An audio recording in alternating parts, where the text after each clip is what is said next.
Sandalina so, রূপচর্চায় আভিজাত্য।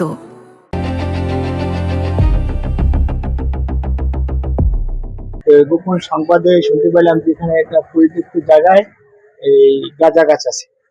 তারপরে আমরা আসলাম, আমরা আসার পর তো আপনারাও আসলেন। পরে প্রথম একটা গাঁজা গাছ পাইলাম, পরে খুঁজে আরেকটা পেয়েছি। এরপরে এখন আমরা এই গাঁজা গাছ জব্দ করে এই জিডি মূলে দেবো।